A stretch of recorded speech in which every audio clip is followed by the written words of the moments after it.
Welcome to Tom Tries, and today it's more like Tom tried. Well, more like Tom can't believe he tried, and Tom forgot he tried because while digging through something, I found a video I forgot I did entirely, which was an insane idea I had for a review series. Get ready to cringe.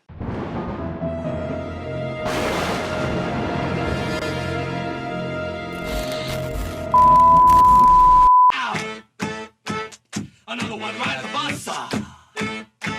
So today, all going well, assuming I get this video out in time, is the 2-year anniversary of our review series on the channel, Any Good, which of course reviewed like the big movies, the movies kind of worth talking about, and that kind of thing. But that wasn't the first time I reviewed movies. I'd reviewed movies on the channel before. So cast your mind back to 2019.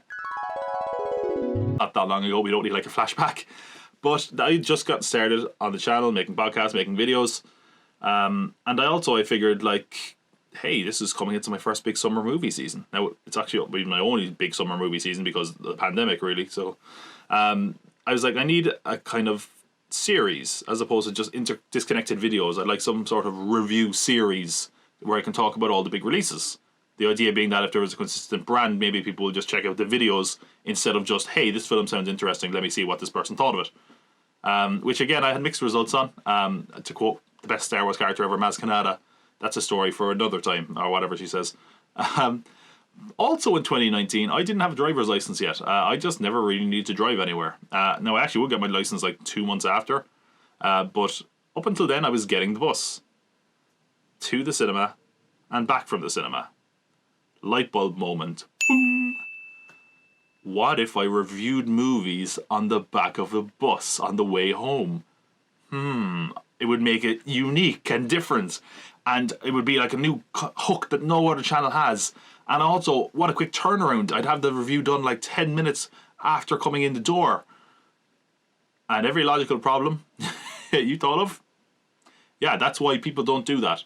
And I'd totally forgotten that I filmed an episode of this, which wasn't a total train wreck. I mean, it was a bus wreck. Instead, it had a load of other issues, and I kind of just shelved it because, well, I think it'll be pretty obvious why I shelved looking at it now. But yeah, I have not watched this video since I filmed it, which is the 11th of April, I think, 2019. So we're going to check out the unreleased pilot for a series I was going to do where I reviewed movies on the back of a bus called The Bus Stops Here. Oh, I'm not going to be able to make it through this. This is going to be awful, isn't it? Okay, so April 11th, I think it was 2019. This is what I was doing. So, actually surprisingly short. The bus was pretty quick this day, I guess. Oh man, it's mad. This is 2019, Tom. Shorter beard, shorter hair. Because I remember when I started, I was like, oh, no one will take me seriously if I don't look like, somewhat professional. I know I'm like, oh, I'm a monster. Oh man, I thought I had this on a tripod at one point. I guess not. Because it's filmed on my phone. It looks like, because it's really rickety. And the ironic thing about this is that the camera phone I was using here is probably better than the actual camera I had in 2019. So I probably should have held on to that more. So really awkwardly, first of all, is the fact that I'm whispering, because of course I don't want anyone to know I'm reviewing a movie on the back of the bus, because wouldn't that be awkward? But also, you could hear the rickety shakiness of the bus, and I improved the audio of this before I watched it. So yeah, that's not great. You're competing with my whispering against like of the bus just shuttling down the road. It's funny, I'm looking out the back window now trying to see is there anywhere I recognise. Because I kept the camera low, because I remember being like, if I put this up too high, people are going to see exactly where I live. Or what bus stop I get off at. Which is, not something I necessarily care about. But obviously, most people when they film, they want the camera up high, because it looks better on your face. You look a bit more young, apparently. And thankfully I have a beard to hide all the folds and neck flaps and anything else. Not that I have any neck flaps, like, I'm beautiful in this, Visually it's kind of interesting, I guess. Looking at the back window, sometimes there's a flash of light. But it's mostly the night sky. But yeah. Oh, I took off my glasses, look at that. Very, very cinematic. I'm just thinking as well, like, imagine, like, Anyone that is able to hear this on the bus is just hearing some nutter on the back of a bus talking seemingly to himself, going like, "Hell, demon boy." Hellboy being like, oh, Yeah, maybe I could join. as if I could look any more insane. She seems to understand monsters, Yeah. and it's obvious that she's not. Oh, look, there must be someone else on the bus because I just heard the bus stop. So I've made you over to it. Oh no. Of course, we're talking about Hellboy played by David Harbour. I just covered the microphone with my finger. I like David Harbour, but I really feel like This might be why I never released it. Because I'm guessing I probably covered the microphone for parts of the time. That's very professional. Don't worry about your haircut. Your hair and your beard, that looks professional. Don't worry about covering the microphone. That's not what people come here for. The actual being able to hear the movie review. yeah, listen. Oh, I did a David Harbour impression. That would have killed if there was people on the bus. Which, yeah, what was my plan if people were on the bus? So I filmed this obviously because no one was on the bus, because I don't think I would have had the balls to film it if there was other people on it. But initially I was thinking like, oh, well, I can get those people involved. Because wouldn't you like to be just on your commute, probably back from work late at night, and someone would be like, "Did you see the new Hellboy?" What did you think of Hellboy? I don't know why I thought what I thought. I thought like maybe people would get involved. Most people getting involved probably be like, "Shut the fuck up," which would make sense and be very reasonable. It was just not a great idea, was it? I also I think there was I saw once on Reddit, maybe there was a guy doing a talk show on the subway in New York, which was kind of charming, but I think that would kind of work. That guy had the chops to do that. I don't think it works as well for a movie review because it's more specific. And also I don't have a crew of people, if shit does go down. Which, if I brought a load of expensive equipment, someone might just be robbing me. And there wouldn't be much I could do, I guess. I think I still have the microphone semi. No, now it's completely covered. I was going to say, should I release this at the end, but I don't even know if it's usable. And to be honest, this is a review of Hellboy, right? I feel I was a bit harsh on Hellboy. I feel like I probably would enjoy it more. I haven't watched it since I saw it in cinemas, but maybe I'll go back. What a very exciting backdrop this is. No smoking, and there's a CCTV camera on. Well, I've got a camera of my own, buddy, and I'm filming a movie review. I guess that's why I decided to review it. I don't know. I could have sworn I brought more equipment to me, and I guess if I kept going with this, I would have had to bring a better camera and maybe even some lights and stuff. So imagine just there's another person getting on the bus. Ding. Imagine that just I walk into the cinema and they're like, "What's in the bag?" And there's a load of filming equipment. They're like, "You're going to pirate the movie." I'm like, "No, you don't understand. I'm filming a review on the back of a bus." Sure, that's a very believable alibi. Wow, the microphone is literally so covered now that I can't hear anything. Except for the odd, as air is getting past it. Oh, man. Oh, 2 years younger, Tom. There's so much I need to tell you. I think there's a reason I didn't release this. If I released this in 2019, I would have been done. People are like, "Oh my god." At least now I can look back at it and laugh. There's probably a lot of stuff I can look back on in 2019 and laugh, to be honest. But yeah, this isn't great. I wonder if I could hire someone to lip read this and caption it. I look very serious. That's good. Man, I feel like I've aged on these 2 years, but it's been a rough few years, I guess. Not that I look particularly flash there, but that lighting is pretty good. Actually, it might be better than my lighting now. Which, I probably have too much lighting and I'm too close to the lighting now, but sure. Bus lighting is where it's at. Fight scenes are awful. They just keep cutting so quickly. Oh, that was great. I uncovered the mic just long enough for me to say the line, "The fight scenes aren't great," and then covered it again. Why aren't they great? Oh, Tom's covered the microphone again. Brilliant. Oh, man. Yeah, so the other thing is, the obvious concern is, what if the bus gets stuck in traffic?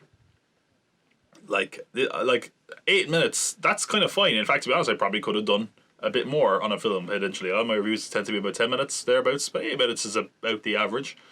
What happens if the bus gets stuck in traffic and I have to talk about a film I didn't really want to review anyway for a half hour? Oh, this is the problem when I was kind of tied to this concept. So one of the other ideas I had was every time someone gets off the bus, the bus stops, it goes ding, I'd have to say a positive thing about the movie. And I remember the bus stops at a red light, I'd have to say something negative. Or the green light would be positive, I guess. Those were some of the ideas I had. Just not a very good concept, really. See, the people, I was thinking, I've had other ideas like this, that never really came to fruition. you know, but this is kind of like you might be able to do this as like a Billy Eichner. What are you doing? I just went to the movies. What did you see? I saw The Story of Marie, a blind deaf girl. Oh, God, no. I don't think I have that charisma and sort of energy or likability to pull off something like that and make it work. Have I muted myself? Or is the microphone? Wow, the microphone has been covered for like 4 minutes of this. Yeah, so about like a couple of months after this, I think like 2 months after this, I got my driver's license, so it kind of killed the idea of reviewing movies on a bus anyway. But also there was just so many problems with this. Like, what if I missed the bus? What if the bus was really, really packed? And then I literally had people either side of me that were on camera that they wanted to be on camera. Oh, sound just came back. Oh, I came back just long enough for me to get my thought. As far as I can see it, you should not. As far as I can. What did I say? Oh, well, look at that. I'm done. I said you should not see the movie anyway, and I clearly had the wherewithal to film by pressing the stop button. That's very cinematic. Well done, Tom. Oh man.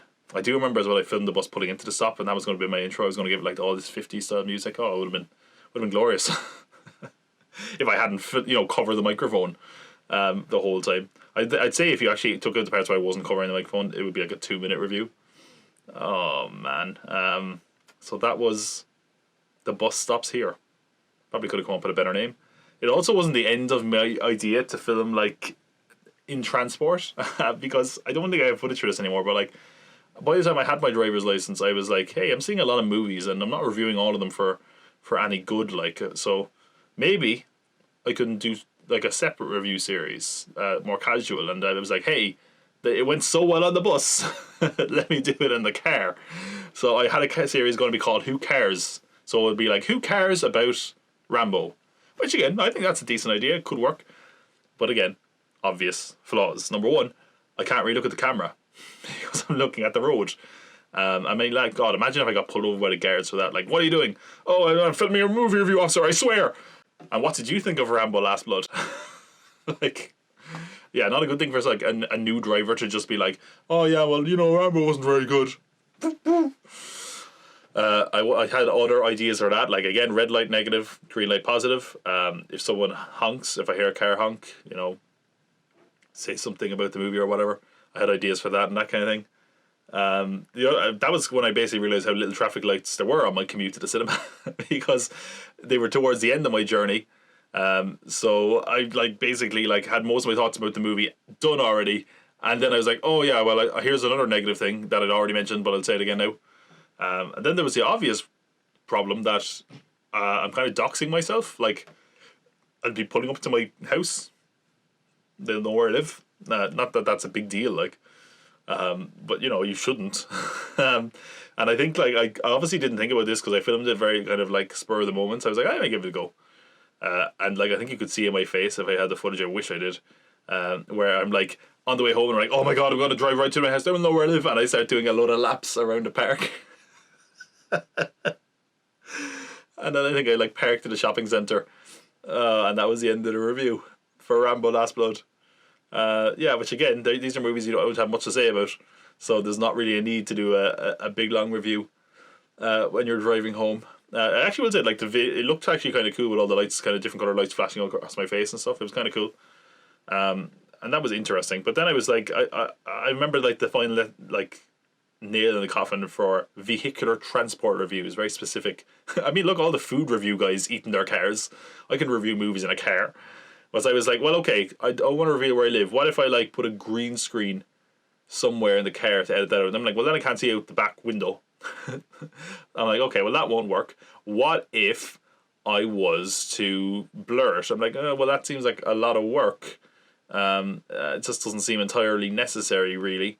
And then I thought, hey, what if I just pretend to be driving like a 60s film where I'm like, that's just dumb. And by that point, I was like, yeah, you know what? This idea probably deserves to die, and for good reason. So that was my brief foray into reviewing movies on a bus, and I guess in a car, because I don't have the footage for that as far as I know, unless it's unearthed somewhere in the vault. But yeah, that is Who Cares, and The Bus Stops Here. So I've reviewed it on a car, on a bus, where I would have to do it on an airplane, and a boat. Oh man, and a bike, I guess. I have to think up some puns for that. Apparently, I was really into puns in 2019. Train wreck. I mean, it was a bus wreck. Well, hey. Did you bike this movie? There we go. That's the bike one. Plane. I'm just playing. No, not great. Boat. Boat. That's why I never did it on a boat, you know. I'm just gonna be asking people like that are going for a swim. What did you think of Hellboy? Oh my god. Oh, it's a good thing this never saw the light of day, and now I think I'm far enough removed from it where I can talk about it. But if I put this out back then, they were like, "Oh, this guy's a fucking amateur." But you know, you live, you learn. There's other stuff probably that's never seen the light of day. Maybe I'll dig up some of that and you know, give it a go. But you know, I think there could be an idea here. It's just really hard to get right. I think I could probably film 20 of these, and one of them would be like perfect, and the most of the rest of them will be unusable. But you know, I got something out of it, I guess. So anyway, happy 2-year anniversary to Any Good. My more consistent review series with no transport at all involved. Boo! But if you do want to see my thoughts on today's movies, check out Any Good. If you want to hear more from me, why not subscribe? And please give this video a like, because I, you know, don't want to die of secondhand embarrassment. Not secondhand, I guess it's firsthand. It just happened so long ago. It feels like secondhand. It feels like a different person got embarrassed, thankfully. That's the only way I can accept watching this. But anyway, that has been Tom Tries, and I guess the bus stops here forever. But anyway, please give us a like and subscribe. Remember, can't spell cult without you.